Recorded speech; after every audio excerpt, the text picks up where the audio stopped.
and modern equipment. It has a very small domestic arms industry, forcing it to rely on its arms imports, and no nation ever exports its very best arms. Because of this, while very capable, Indian tanks, aircraft, and even ships are routinely outmatched pound for pound by its current biggest threat, China. However, things are set to change with the Indian military, as Prime Minister Modi has made the historic decision of strengthening ties with the United States. Historically, India has opted to remain largely ambiguous toward major world powers, and famously purchased both Soviet and American weapons. This came with its own problems, however, as neither nation was willing to partner with India in the purchasing or development of truly cutting-edge systems. After trashing a deal to co-develop Russia's 5th-gen fighter, and with rising hostilities in China, India has recently met with the US, Australia, and the UK in a bid to strengthen relations. In the coming decades, if this partnership grows to an alliance, the Indian military will directly benefit, becoming a power that might not only rival China but eventually overtake it. In our top 3 lies India's arch nemesis. During the Third Taiwan Strait crisis in 1995, the United States sailed a carrier battle group through the Taiwan Strait in a humiliating show of force that ended the crisis. When asked what his worst nightmare was, a Chinese general at the time responded with the United States Navy off the Chinese coast. After an absolutely meteoric rise in Chinese military power, however, the modern US Navy has been forced to admit it can no longer safely operate within sight of the Chinese coastline.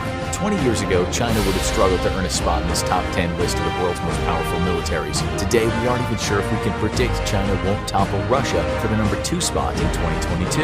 The Chinese military is the largest in the world, with 2.2 million active duty personnel and 510,000 reservists. Its navy recently also became the largest in the world, with 777 total vessels. While most of these are lightly armed coastal patrol vessels, China does operate its largest fleet of submarines and frigates in the world, with 79 submarines and 46 frigates. Its force of 50 destroyers ranks amongst the top 3, and alarmingly, new Chinese destroyers are largely thought of as more capable technologically speaking than current American destroyers, even if they're less well-armed. The nation also has an impressive air fleet of 3,260 aircraft, with 1,200 fighters, 371 attack aircraft, and 327 attack helicopters. However, the People's Liberation Air Force faces a modernization problem, and while it operates 50 J-20 stealth fighters, the J-20 is largely believed to be inferior to the American F-22, F-35, and the Russian Su-57. The nation, however, is seeking to offset its imbalance in air power with a strong emphasis on standoff attack weapons and a large maritime force. China completely outstrips the United States in the development of hypersonic missiles, a truly revolutionary weapon that threatens the survivability of the U.S. Navy in the South Pacific.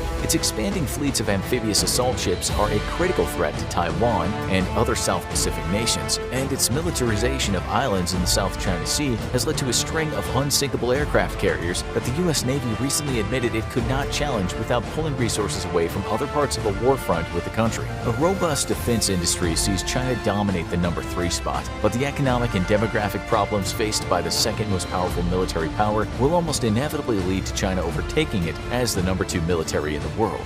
The spot for the second most powerful military in the world is claimed by Russia, a hard-earned title after facing the apocalyptic decrease in power caused by the collapse in the Soviet Union. The modern Russian military fields an active force of 1 million personnel, with 2 million reservists. However, much of Russia's military is made up of conscripts, despite a push to expand the number of volunteers through economic incentives. In the air, Russia dwarfs China, with 4,144 total aircraft, 789 of which are fighters. While this is less than China, Russian fighters are on the whole more capable than their Chinese counterparts, given that most Chinese fighters are based on Soviet or Russian designs. Its ground attack fleet is the second largest in the world, with 742 ground attack aircraft and 538 attack helicopters. Russia claims a force of 13,000 tanks, but these are overwhelmingly greatly antiquated Soviet-era tanks that have been mothballed and would require weeks of preparation to be made battle-ready. Even then, they wouldn't stand a chance against a modern tank. Though Russians have always proven that numbers provide a form of quality, realistically only about 2,000 Russian tanks are either combat-ready or modern.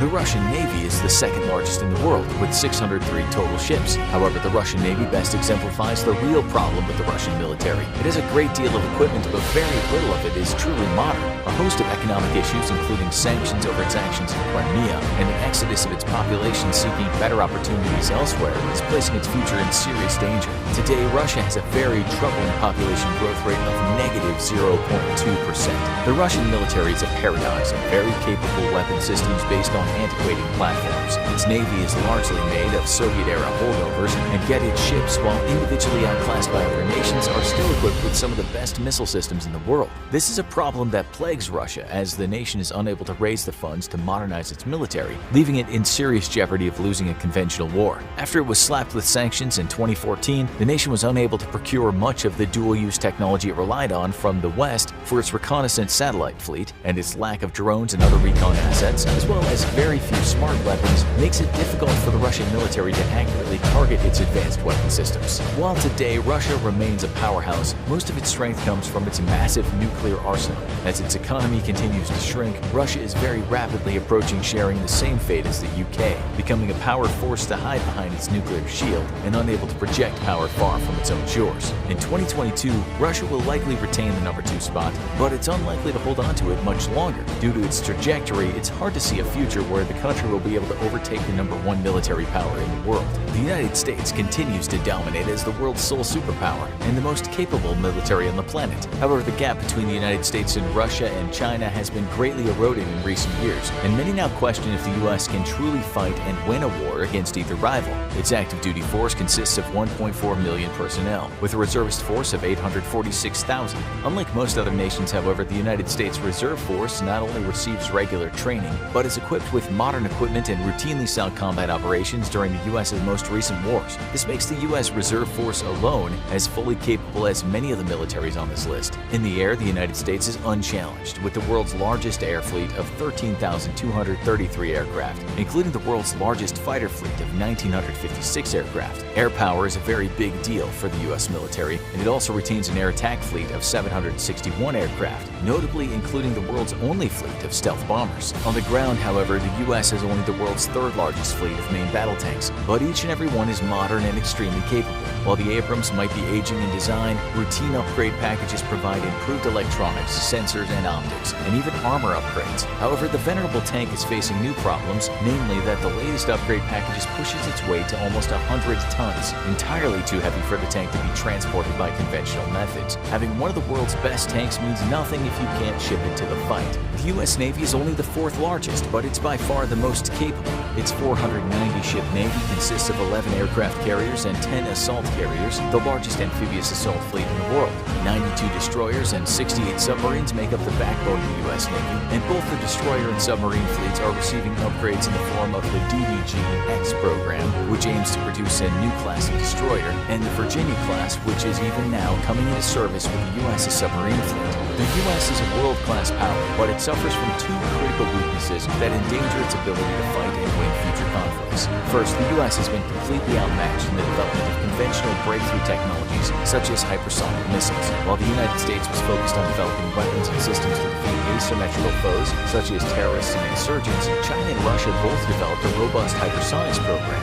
Today, the US has no usable hypersonic weapons, while both China and Russia have added small numbers to their arsenals. These weapons are a critical threat to the US, as they're much more difficult to defeat with missile defense systems and place the US Navy at great risk. The second problem for the United States is a history of overeager investment in next-generation technologies with often little to no payout. In the early 2000s, the US invested tens of millions into its future warrior concept, promising to bring breakthrough technologies to the individual warfighter. Few of these technologies ever actually panned out. Next, the US invested $10 billion into the Zumwalt-class destroyer, an advanced destroyer with great capabilities that ended up being so expensive the entire program was canceled. Purchasing just 2,000 of the long-range land attack projectile rounds fired by its dual 155mm cannons would have cost the US $2 billion.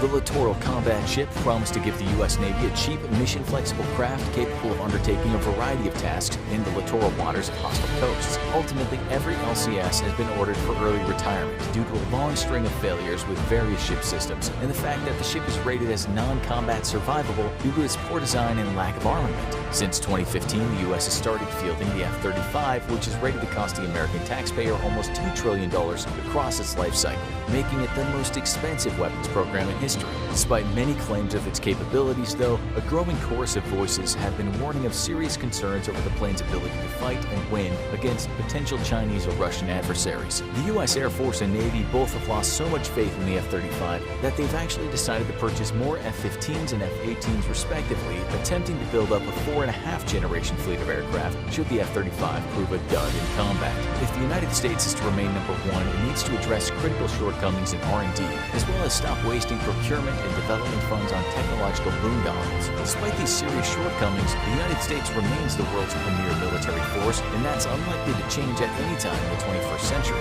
Now check out why this might be the most powerful military in 2050, or click this other video instead.